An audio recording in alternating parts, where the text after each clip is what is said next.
通知廚房。大家好，我係通少，歡迎嚟到通知廚房。大家一定中意食龍蝦伊麵，不過下下用龍蝦嚟整都幾重皮㗎，所以今日我改用大蝦嚟做，佢經濟實惠，而且味道一啲都唔遜色㗎。急凍嘅蝦就先將佢解凍，然後就同佢去殼。如果個蝦背冇拖開嘅話，就自己將佢拖開，檢查一下睇有冇蝦腸喺度。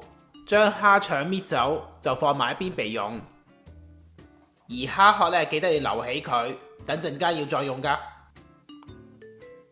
處理好晒之後就放喺一個碟入邊，喺啲蝦上面我哋加入粟粉落去，將佢撈勻，然後就喺清水下邊將佢哋洗乾淨。將啲蝦洗到白雪雪之後，記得要抹乾身，然後就加指定份量嘅醃料落去。醃佢15分鐘就得㗎啦。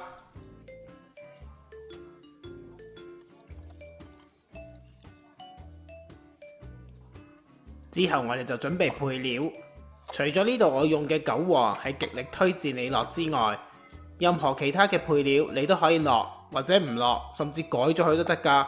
就好似我用嘅本菇，你冇嘅話可以用草菇代替，甚至唔落都冇所謂嘅。之後就可以開始煮蝦湯。喺個鑊入邊，我哋用中大火將佢燒熱，然後加入大概1茶匙嘅油，然後就將啲蒜頭、紅葱頭、薑片等等放喺個鑊入邊炒大概1分鐘左右，令到佢哋嘅香味釋出，然後就可以加入蝦殼，再加埋啲葱段落去，之後就要加少少紹酒落去。佢可以幫助去除蝦殼嘅腥味，然後繼續炒啲蝦殼，炒多大概1分零鐘，令到佢轉色之後，就可以加入雞湯落去。當啲湯滾起咗之後，就冚蓋，然後就轉做細火，慢慢煮佢20分鐘。蝦湯煮好咗之後，最後我哋加返少少老抽落去，調校一下佢嘅顏色，而且仲要加啲魚露落去，增加佢嘅鹹鮮味。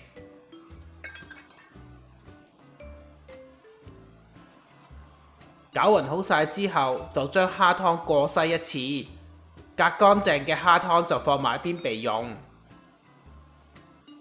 鑊入邊我哋加入清水，用大火將佢煲滾。然後就可以放啲伊麵落去煮㗎啦。我哋要將啲伊麵煮到佢腍身，大概係1分鐘左右，就可以將啲伊麵拎起，將佢哋隔好水就可以放埋一邊備用，唔好拎去過冷河啊。而家我哋開始去煎啲蝦仁，喺個鑊入邊加啲油落去，用中大火將佢燒熱，然後就可以將頭先醃好嘅蝦仁放落鑊，再耐心一啲，將佢每面煎大概2分鐘左右，煎到啲蝦仁兩面金黃，煮到佢啱啱熟就可以拎起備用㗎啦。拎起咗啲蝦仁之後，個鑊唔需要洗㗎，直接加啲洋葱落去炒。加咗洋葱之後，記得要加返少少鹽落去。咁樣就會令到啲洋葱快啲軟身，同埋引發到佢嘅甜味出嚟。洋葱軟身之後，就可以加入本菇落去同佢一齊炒。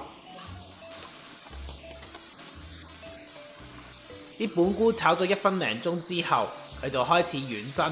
咁我哋就可以加入頭先煮好嘅蝦湯落去，將佢煮滾。之後就可以放頭先煮好嘅伊麵落去，再用筷子將佢整散，煮佢大概1分鐘左右，等啲伊麵有時間可以吸收鑊入邊嘅蝦湯。如果你覺得啲伊麵顏色唔夠深嘅話，當然你仲可以加多少少老抽落去啦。用筷子將啲伊麵同埋所有嘅汁料撈勻，試好味之後，就可以加入頭先煮好嘅蝦仁同埋韭黃落去，再將佢哋撈勻，煮多大概30秒到1分鐘左右，直至啲汁料收乾就可以上碟噶啦。搞掂，經濟實惠，簡單易做，成碟伊麵都充滿住非常濃厚蝦嘅香味，真係超級好食噶！大家唔好再猶豫啦，快啲買齊材料跟我試一次，包你食到哈哈哈哈哈哈哈！大蝦伊麵呢，其實真係好簡單易做嘅，不過煮伊麵嘅時候就要留意一下啦。伊麵放入熱水度煮，唔好煮得太耐，以免煮得過腍啊！只要煮到佢鬆散，油分俾我哋逼出，咁就可以拎起備用噶啦。另外拎起隔好水之後，唔好拎去過冷河啊，否則佢吸汁嘅能力就會大大減弱。蝦湯其實可以一早做定，亦都可以大量製造，多咗出嚟用唔晒嘅蝦湯，可以放喺冰格嗰度儲存佢3到6個月都唔會有問題噶。材料正確嘅份量、食材嘅牌子同埋相片都可以去我文字食譜嗰度揾到。喺呢條片嘅煙火就有呢個食譜嘅連結提供俾你去參考噶啦。通知廚房仲設立咗通宵後援組同埋交流專區，等住你哋加入噶。中意呢條片嘅話，記得要俾 like 同埋 share 出去，仲要記得訂閱同埋撳埋隔離個鐘仔，咁我新片一出先可以通知到你噶。多謝大家收睇，下次再見，拜拜。